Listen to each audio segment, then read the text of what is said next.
Hey everybody, it's me. I want to talk about the one aspect of my dad's alcoholism that may apply to other families, may not, but this is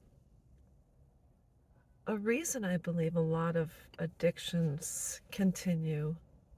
And not just because the alcoholic, drug addict, etc., has access to alcohol, drugs, etc., if they have financial means, but I think when someone is actively using and not coherent enough to manage themselves. Sometimes other people step in to manage them and take over, maybe it's finance or their house, etc. And I just want to talk about our situation in my family, and I'm just going to expose probably some not really family secrets, but things that really have never been discussed outside of people I know or people that were involved with my dad, etc.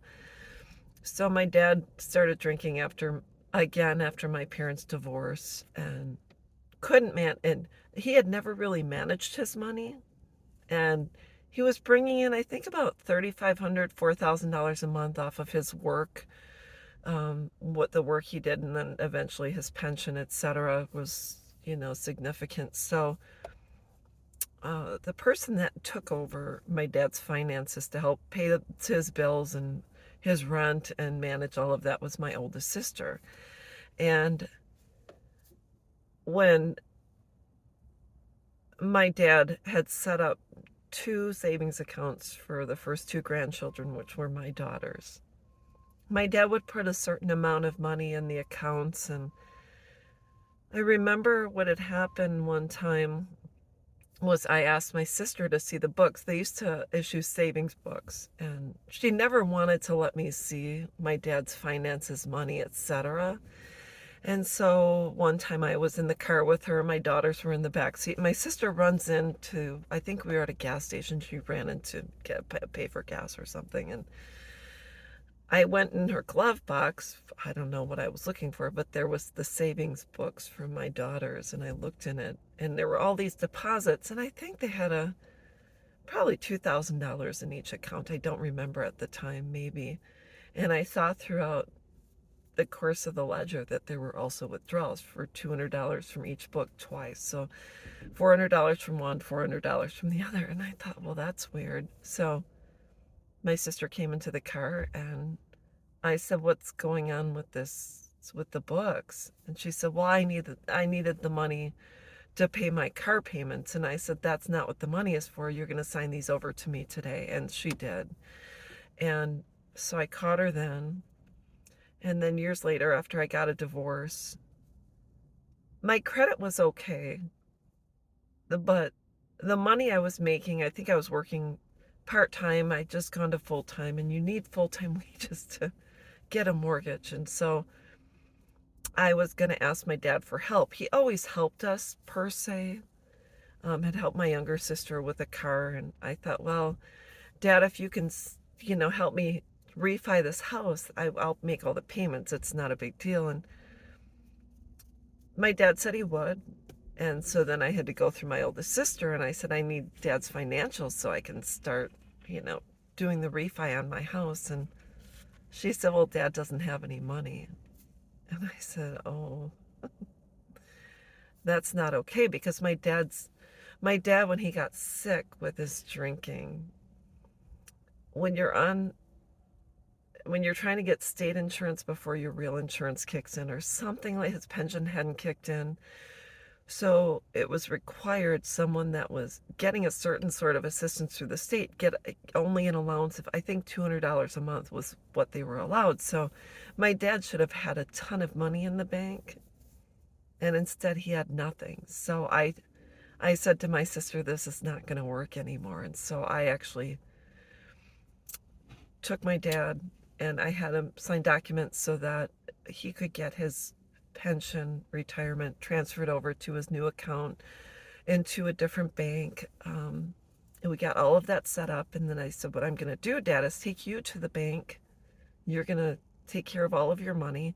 He was he was not drinking, so I was able to help him go to the bank, sign all of his cashier's check for his rent or whatever he needed stuff for.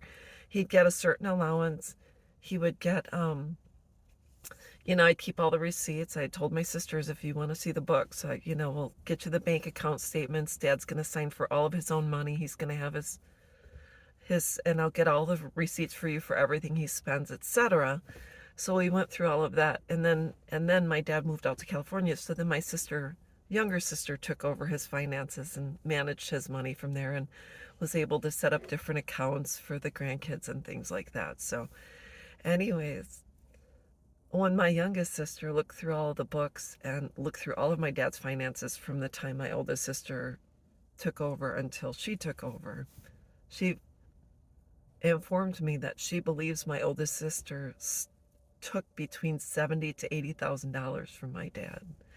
And so what happens when someone's an addict, active in addiction, and they can't manage themselves? There's always enablers, people around that will manage things for them.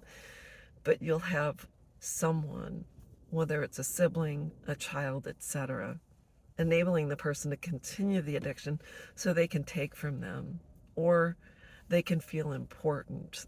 There's always someone that will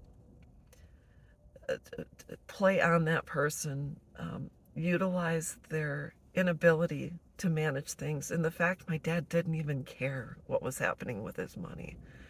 And when I informed my dad that my oldest sister was taking from him,